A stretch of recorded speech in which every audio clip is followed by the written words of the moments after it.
بسم اللہ الرحمن الرحیم۔ شروع کرتا ہوں اللہ تعالیٰ کے نام سے جو بڑا مہربان نہایت رحم کرنے والا ہے۔ یا ایھا الناس اعبدوا ربکم الذی خلقکم والذین من قبلکم لعلکم تتقون۔ اے لوگو، اپنے اس رب کی عبادت کرو جس نے تمہیں اور تم سے پہلے لوگوں کو پیدا کیا، یہی تمہارا بچاؤ ہے۔ الذی جعل لکم الارض فراشا والسماء بناء وانزل من السماء ماء فأخرج به من الثمرات رزقا لكم فلا تجعلوا لله اندادا وانتم تعلمون۔ جس نے تمہارے لیے زمین کو فرش اور آسمان کو چھت بنایا اور آسمان سے پانی اتار کر اس سے پھل پیدا کر کے تمہیں روزی دی، خبردار باوجود جاننے کے اللہ کے شریک مقرر نہ کرو۔ وَإِن كُنتُمْ فِي رَيْبٍ مِّمَّا نَزَّلْنَا عَلَىٰ عَبْدِنَا فَأْتُوا بِسُورَةٍ مِّن مِّثْلِهِ وَادْعُوا شُهَدَاءَكُم مِّن دُونِ اللَّهِ إِن كُنتُمْ صَادِقِينَ۔ ہم نے جو کچھ اپنے بندے پر اتارا ہے اس میں اگر تمہیں شک ہو اور تم سچے ہو تو اس جیسی ایک صورت بنا لاؤ۔ تمہیں اختیار ہے کہ اللہ تعالیٰ کے سوا اپنے مددگاروں کو بھی بلا لو۔ فَإِن لَّمْ تَفْعَلُوا وَلَن تَفْعَلُوا فَاتَّقُوا النَّارَ الَّتِي وَقُودُهَا النَّاسُ وَالْحِجَارَةُ أُعِدَّتْ لِلْكَافِرِينَ۔ پس اگر تم نے نہ کیا اور تم ہرگز نہیں کر سکتے، اسے سچا مان کر اس آگ سے بچو جس کا ایندھن انسان اور پتھر ہے، جو کافروں کے لیے تیار کی گئی ہے۔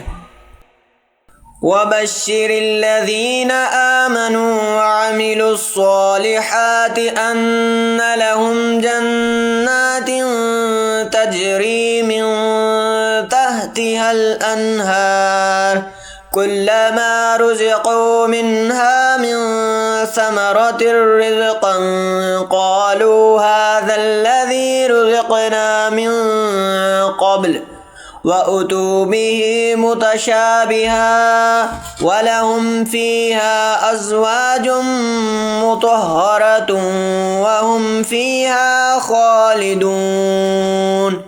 اور ایمان والوں اور نیک عمل کرنے والوں کو ان کی جنتوں کی خوشخبریاں دو جن کے نیچے نہریں بہہ رہی ہیں۔ جب کبھی وہ پھلوں کا رزق دیا جائیں گے اور ہم شکل لائے جائیں گے تو کہیں گے یہ وہی ہے جو ہم اس سے پہلے دیے گئے تھے، اور ان کے لیے بیویاں ہیں صاف ستھری اور وہ ان جنتوں میں ہمیشہ رہنے والی ہیں۔ ان اللہ لا يستحيي ان يضرب مثلا ما بعوضة فما فوقها فأما الذين آمنوا فيعلمون أنه الحق من ربهم وأما الذين كفروا فيقولون ماذا أراد الله بهذا مثلا يضل به كثيرا ويهدي به كثيرا وما يضل به إلا الفاسقين۔ یقیناً اللہ تعالیٰ کسی مثال کے بیان کرنے سے نہیں شرماتا، خواہ مچھر کی ہو یا اس سے بھی ہلکی چیز کی۔ ایمان والے تو اپنے رب کی جانب سے صحیح سمجھتے ہیں، اور کفار کہتے ہیں کہ اس مثال سے اللہ تعالیٰ نے کیا مراد لی۔ اس کے ذریعے بیشتر کو گمراہ کرتا ہے اور اکثر لوگوں کو راہ راست پر لاتا ہے، اور گمراہ تو صرف فاسقوں کو کرتا ہے۔ الذين ينقضون عهد الله من بعد ميثاقه ويقطعون ما أمر الله به أن يوصل ويفسدون في الأرض أولئك هم الخاسرون۔ جو لوگ اللہ تعالیٰ کے مضبوط عہد کو توڑ دیتے ہیں اور اللہ تعالیٰ نے جن چیزوں کے جوڑنے کا حکم دیا ہے انہیں کاٹتے ہیں اور زمین میں فساد پھیلاتے ہیں، یہی لوگ نقصان اٹھانے والے ہیں۔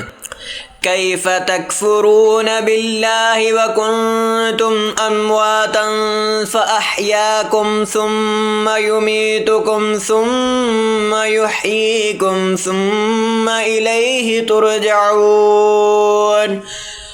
تم اللہ تعالیٰ کے ساتھ کیسے کفر کرتے ہو، حالانکہ تم مردہ تھے، اس نے تمہیں زندہ کیا، پھر تمہیں مار ڈالے گا، پھر زندہ کرے گا، پھر اسی کی طرف لوٹائے جاؤ گے۔ وَالَّذِي خَلَقَ لَكُم مَّا فِي الْأَرْضِ جَمِيعًا ثُمَّ اسْتَوَىٰ إِلَى السَّمَاءِ فَسَوَّاهُنَّ سَبْعَ سَمَاوَاتٍ وَهُوَ بِكُلِّ شَيْءٍ عَلِيمٌ۔ وہ اللہ جس نے تمہارے لیے زمین کی تمام چیزوں کو پیدا کیا، پھر آسمان کی طرف قصد کیا اور ان کو ٹھیک ٹھاک 7 آسمان بنایا، اور وہ ہر چیز کو جانتا